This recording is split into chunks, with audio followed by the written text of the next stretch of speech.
Hey guys, Harrison1 back at it once again with a brand new video for you, and welcome to episode 4 of the racing game Chronicles with me, your host, Harrison101, and I am so giddy to talk about one of my favourite racing games of all time, Project Gotham Racing 4 for the Xbox 360. It was created by Bizarre Creations back in 2007, and again, like I said, it was an Xbox 360 exclusive, and one of the big titles that came out when the console first launched in the early going. I mean, Xbox opened up with a lot of racing games, but this one stood out as arguably the best, and for a lot of reasons. And yeah, I'm just really excited to talk about this. Before I really get going as well, I'd like to say I hope you guys are enjoying the new audio. I finally got a new microphone, and I know I was popping a lot lately and I was echoing a fair bit. I had a broken Turtle Beach and I had a broken Blue Snowball, but I have to say a massive thank you to the very generous Tom Stanley for donating his Pop Shield and his Blue Snowball to me. He's not using them anymore, so massive thanks to Tom. If you haven't already, subscribe to him. He's the F1 Racing Mad on YouTube. He might actually upload a video once in a while if you told him I sent you. I got Adobe Audition back on my laptop as well, so hopefully the audio will be as good as it's ever been on this channel. So, awesome. Right. While you enjoy the gameplay, let's talk a little bit of PGR4, shall we? PGR4 was an arcade racing game with an emphasis on driving fast as well as style and substance. And you can tell right from the get-go that this game has got flair and passion just oozing through it. This game's got charisma. You can tell from the moment you see the opening sequence. It's just got swag, man. If this was racing game was a person, it would be Lewis Hamilton in a velvet suit and a chain around his dog. It's just that much charisma going through it at the moment. It's ridiculous.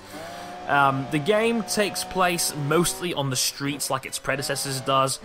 And it takes place in a whole range of different locations all around the world, but again, the emphasis is mainly on street tracks. So you're looking at London, St. Petersburg, Macau, Las Vegas, all sorts of different, like Shanghai as well, and all different sorts of street areas. But it also threw in the Nürburgring, which I thought was a great touch as well, because the Nürburgring is a truly special track. It's one of my favourite tracks in world racing. That and the fact they actually include the Nordschleife, the full ridiculous version, which we all know and love to hate these days, and they've even got the Behemoth version in there, which was, I think, one of the very first racing games to have the full 24-hour version of the track thrown in the game. So basically combining the new and the old circuits all in one hit, which is pretty gnarly to drive around, actually. And speaking of gnarly, you combine that with the fact you've got 12 different forms of weather elements as well. You can have it bright and sunny, to overcast, to full-on thunderstorms and snow. Yes, you can have snow in a racing game, and that's something that's actually very, very rare. And it does genuinely have an effect on the physics of the cars or the bikes you're driving. There is less grip, they're much more power slidey, and it makes things a lot more difficult to drive sometimes. So there's definitely an element of realism there, despite the fact it's an arcade racer. Yes, having different weather conditions does mix things up a little bit in the Gotham Career mode and in arcade mode, and it definitely makes things a little bit more interesting where that's concerned. So, you know, something that you definitely have to pay attention to. So, of course, when it comes to this game, it's a lot about the style and the substance, like I mentioned earlier, and the car choice is reflective of that. They've not gone for anything boring. There's a lot of sexy cars in this game. Over 130 cars and bikes to be able to choose from. Like, the Lancia Delta Integrale is a really iconic car, and that's actually near the bottom of the listings when it comes to performance cars. By the time you're getting up to the top, you're looking at the Ferrari Enzos, the Maserati MC12s, the Lamborghini Murcielago RGTs, the Toyota GT01, the Ducati 999 World Superbike version. You're talking some pretty heavy-duty cars and bikes in this game, and a lot of cars, cars you'd probably actually want to drive, rather than in Gran Turismo, for example, where you might have 1,000 cars, but like half of them you'll never actually want to drive ever. So they have to come up with compulsory events just to force you to drive half the boring cars you'd never normally want to drive in a racing game. So sometimes, in the case of some racing games, less really can be more, and this is one of the very, very few games I think I can even remember off the top of my head that actually combines cars and bikes. The bikes are not particularly realistic, but they're actually a great addition to the game and mix things up a little bit. And you've got some nice bikes in there as well. Like I said, I mentioned the Ducati 999, you've got the Suzuki Hayabusa, the first 200-mile-an-hour road bike, the GSX-R 1000, the Yamaha YZF-R1 and R6. If you know your street bikes, there's plenty of stuff for there to enjoy as well. And they actually come with their own pros and cons to using them as opposed to using the cars. For example, it's much easier to drift in a bike, so it's easier to earn kudos, which I'll get to in a minute. But the thing is that they are very fast around the corners as opposed to most road cars. But the drawback is they tend to be very slow in a straight line. So you've got to kind of choose the situation and adapt accordingly. So as a result, there's pros and cons to using bikes and there's pros and cons to using cars, and it balances out quite well.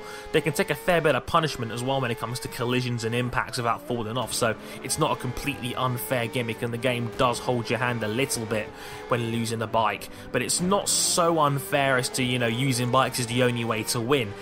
No, a decent car driver will beat a decent bike user 99 times out of 100, so it's not unfair from that aspect either.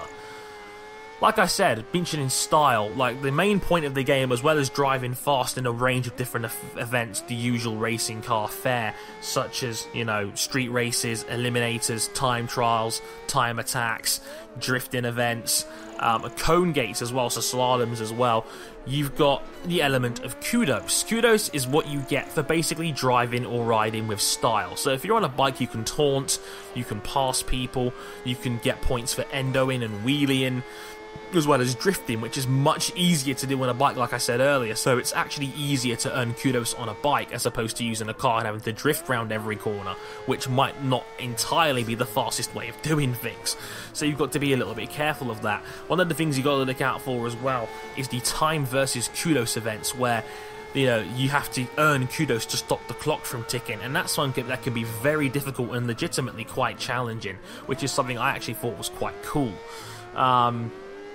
So yeah, kudos, and the kudos you earn, as well as in events and obviously through on-track actions, means you can unlock more bikes, more cars, more tracks, and even more items like helmets and racing suits.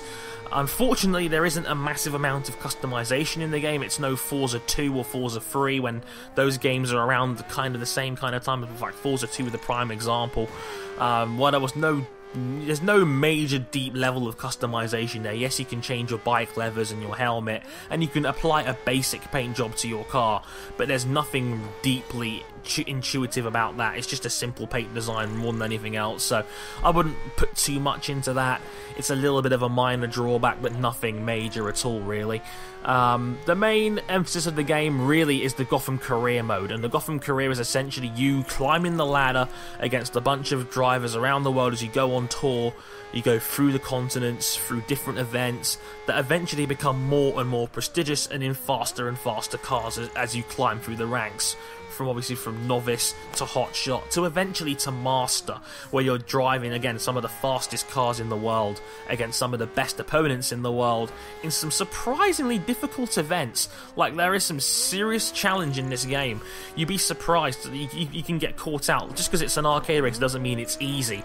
I'm very glad there's no rubber banding, and the AI are actually somewhat intelligent in this game. They're not actually too bad as opposed to most racing games, and like I said, I'm very glad there's no rubber banding in there.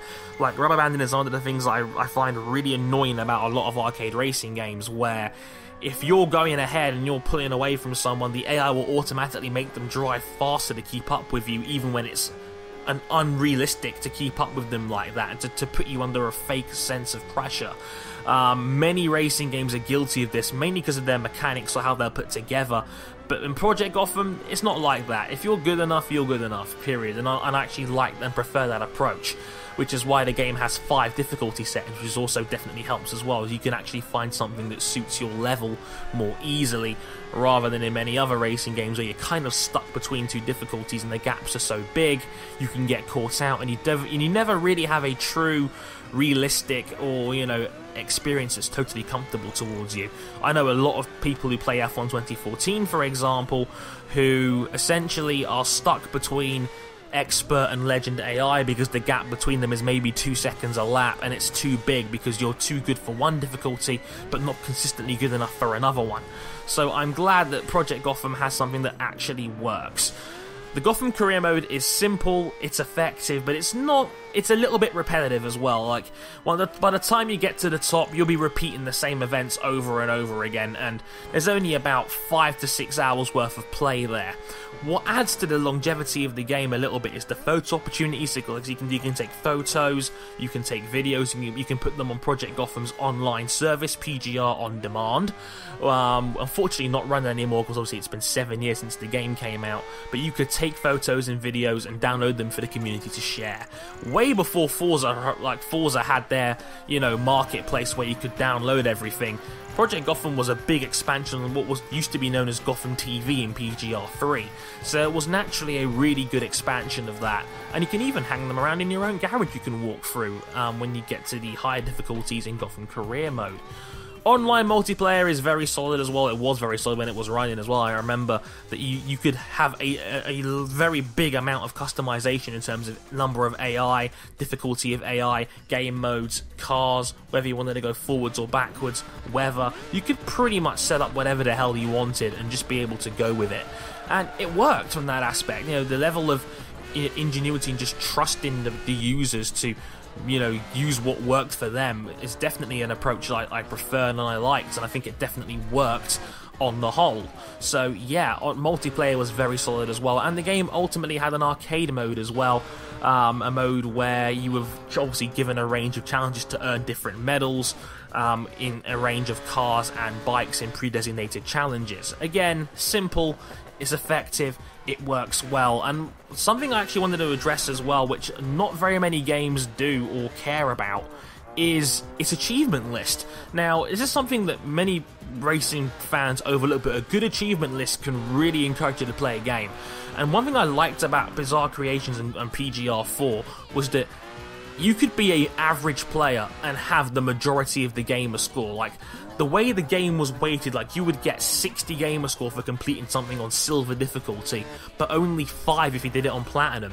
So you could have a generously large gamer score for the game, like maybe 900 out of 1,000, and not have completed the game on the highest difficulties. Like, a lot of games weight it so that the highest difficulty packs the biggest score.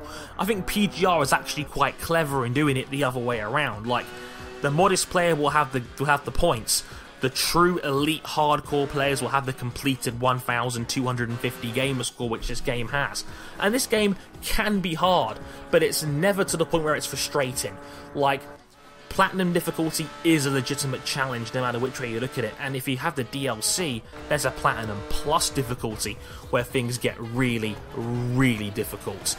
But like I said, never to the point where it's annoying or it makes you want to put your controller down. It's the kind of difficulty which rewards you if you keep on trying, and that, I think, is the best kind of difficulty, where it's challenging but not broken.